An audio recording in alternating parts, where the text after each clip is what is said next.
Children and parents getting back into a sleep routine now that class is in session. Do you ever feel like you can't focus when you're tired? I certainly can't. Experts say that lack of sleep can be misdiagnosed, though, as an attention deficit disorder. It's an important consideration for parents to keep in mind as students head back to school. And for that, WMBD's Alyssa Paldo joins us now in studio with more. Alyssa, what did you find out?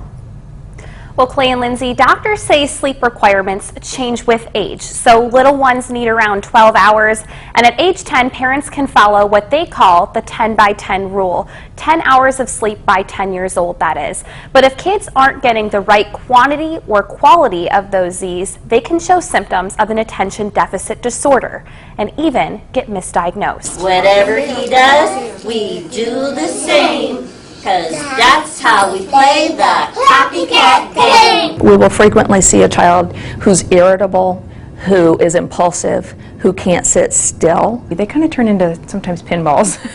They're really active, they're inattentive, they're fidgeting in their seat, they're playing with their pencil, and they're just not attentive. That's how experts describe a child who's not getting enough sleep. Symptoms that bear a striking resemblance to those of attention deficit disorders. Absolutely, it can be easy to confuse.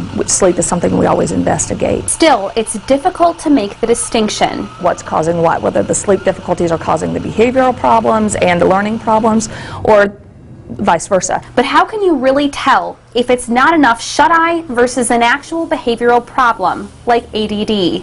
If they're getting enough sleep and they're still tired in school, really a strong clue, or not performing as well. Strong clues. Good job! Dr. Zalek says it could be sleep apnea or insufficient sleep, and identifying the problem can yield big results. But if you take care of the sleep disorder, you don't need the stimulant and the ADHD goes away. We never want a child on medication that they may not need. And we don't want to treat a problem that's not there. We want to actually get at the crux of what's actually happening. Oh, turn around in a circle. They say the problem can often be solved by simply using what they call good sleep hygiene. Regular sleep time and no activities in bed besides sleep, no caffeine, cool, comfortable room, and minimal fluids before bedtime. That's a pretty good recipe for success. Measurable success. If we can get a bedtime routine established and better sleep hygiene for a student, we will see an increase in performance and achievement levels.